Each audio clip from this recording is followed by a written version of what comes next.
What's going on, everybody? Prophecy Wiz, and today I have my updated Voiceless voice deck profile. I'm sorry that it took so long. I wanted to make sure that I brought you guys the right information and that I had the ratios all correct and that I had put something together that I think you guys can actually win with. I think Voices has been in a really tough spot recently, and I wanted to see what I can do to make this deck work so that I can give you guys a list that you guys can actually put together and win with. So I think I found that, and without further ado, let's get right into it. First card is obviously the 3 copies of Low. Best card in the deck, the Heart and Soul deck. There is no deck without Low, so yeah, we're going to be maxing on Low, of course. Card's absolutely amazing. Then we play 3 copies of Diviner, and then 1 copy of Trias. This engine's obviously just also insane. 1 card starter, and it's even better if you're drawing combinations with other cards. It's even a better starter than Low is. So this is one of the differences that I've been playing is 3 Saphira. I think 2 was fine for the longest time, but I think this deck now wants to be playing 3 Saphira again because everybody's playing so many hand traps that you really want to draw your combinations more so that you can play right through them. Additionally, you need to have stronger combos now because a lot of the times if they start with Xyziel Dump Aggregator, it ends up being really strong, so you want to be able to end on a double Saravis line instead of counting on Blessings because sometimes it won't resolve. So 3 copies of Saphira is going to be correct once again on this. Then I play the 2 copies of Skull Guardian. 2 is always correct. You need 2 to go for game going second. You need 2 to float 1 out of deck. 2 is always pretty much going to be the standard ratio. Never play 1. And this is the one difference. I'm not playing Pendulum Graph. I'm playing 2 copies of Saravis. So this card is obviously very good to open into hand traps. And this card is also very nice when you are going... when you're going first, just set up like both copies of them on the field because like Raziel and Malice, like they can't beat it. If you set up both copies of this on the field, the game is over immediately. Like you have just one, and a lot of the times like you open strong enough to combo and make sure you can set these 2 up, so it's just like a free win. Like you beat Raziel every time and Malice as well when you go first. So then we play 2 copies of Prayer. Really nothing to say here. Prayer is pretty standard at 2. Play 3 copies of Barrier, 1 copy of Blessing, and 1 copy of the Trap. You just want to tutor the Blessing and the Trap out of the deck, but you want to hard open the Barrier for obvious reasons. This card's really good, and Ogre is finally falling out of the form and making this card a lot better. So these cards are pretty standard ratios on those. Back to 3 copies of Pre-Prep. So obviously, Malice is a deck that plays Dimension Shifter, and we want to have this for Dimension Shifter, but more importantly, you need to open like good combo pieces every single time, and you need to open like a strong combo. You can't just open like the 1-card combo with just like Low or just Diviner. You really want to open like strong 2-card combos, and a lot of the 2-card combos can just push you into 2 copies of Saravis with Skull Guardian Trap Low. So that's just game if you play against any of the top decks going first, and even any of the rogue decks. This deck's like one of the best decks into rogue decks. So I think this is like an absolute requirement now. 3 copies. 3 copies of Nadir Servant and Maximus. Obviously, we don't want to draw Maximus, but Nadir Servant's just the best card in the deck. There is no deck without Nadir Servant. Definitely make sure to max on this card. This card just absolutely cracked. Like this card's like a good reason to like play this deck is because you get to play Nadir Servant. So this package is insane. Make sure you just continue to play this. Whoops.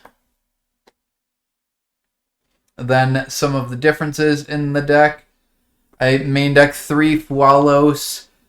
I think if you can afford this card, your deck just should be playing it. This card is format warping. This card is game breaking. If you open this card in like an Ice Raziel, they're gonna just like pass on a detonator with that Twins of Eclipse, and they're gonna give you multiple draws, and you are just going to choke slam Raziel.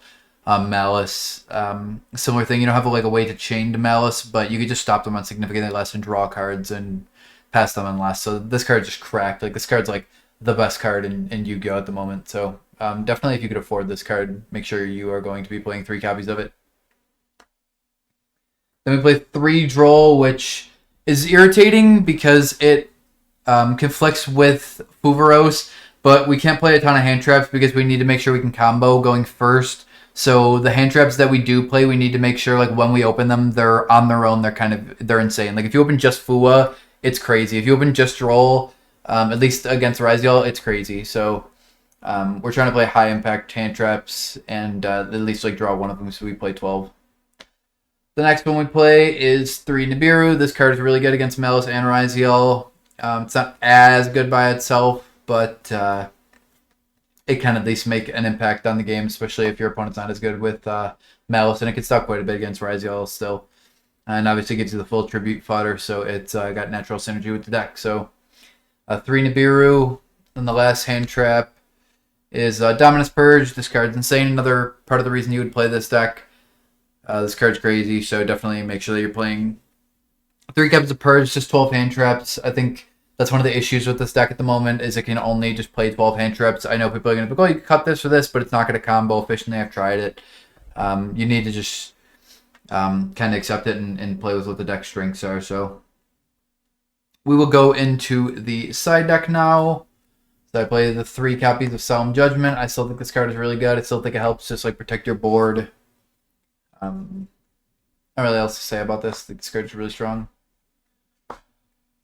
Anti-Fun Fragrance, stop the bonfire, tries to cut them off from having like Ox, and you can still disactivate your traps from deck with under Anti-Fun Fragrance. So this card can be good. This card also can tend to be pretty good against Malice. This card's a free win against Malice, and it's very good into Fiendsmith, so there can be only one, should definitely be played.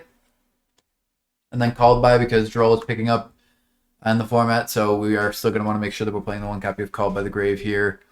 This card is it's obviously just like a staple in the side deck, usually every format. Some people main it. I'm more of a side deck Called By kind of person, so played 3 Ultimate Slayer because this deck can't afford enough hand traps. It's one of the issues with the deck, so we try to play as many like blowout cards as we can, like cards that you can just draw, and like because you drew exactly that 1 card, you can win the game. This card tends to be like that. It's not as good against Malice, but it is very good against YuGiOh, so definitely play 3 Ultimate Slayer, and you guys will see what we have in the extra deck for this. Then we play 3 Perulia, because this card can give you draws and try to draw you into some of the other bomb hand traps. So yeah, just another chummy. We can't afford enough a ton of hand traps, so the ones that we do draw, we want to make sure are like really good, or like draw you into the really good ones. So 3 of the Perulia, and then 3 copies of Lancia. I think every deck's just playing 3 copies of this format. I know, like, you guys are probably going to notice I'm not playing the card to Cycle Lancia. I just don't think it's good enough. I think you just play, like, the standard list, and that's going to be, like, the best option for you. So that is the side deck. And for the extra deck, I play the 1 Anima to Slurp. This card's still required. I play the Almirage and the Secure Gardena. These cards are also definitely still required in the deck. These are to play. These help you play around Droll, and these also, if you hard open the Maximus, let you just play anyways. Then these help you play through hand traps. So these are all definitely required. Then I play the 1 Dynamundo. If you know what you're doing with the deck, you don't need more than 1. I play IP into SP. This card is needed for the 2-card combos with the Diviner. Both of these cards are. This card comes up like quite a bit more than you would think, so these cards are definitely required. And then I played 2 copies of Intis. You absolutely need both copies for Nadir. Do not ever cut this down to 1. This is like part of the reason that makes this deck like playable. You definitely need 2 copies of Intis. The 1 Garua is always the first thing we send going first. 1 Fairjit. This is one of the things we send afterwards. We send going first, we send Garua, and then we send Fairjit and Herald to get the original piece. So it's resolving double engage going first as Nadir. So the card's absolutely cracked. Play the 1 Malong.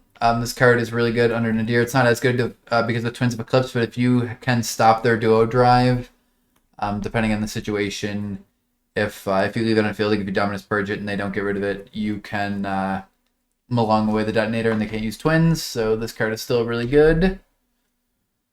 Then we play the 1 Omega. This card's really good to dump off Nadir because it is good for the Fiendsmith cards, so the 1 Omega I think still gets the spot. And then Aggregator because we play Ultimate Slayer, obviously.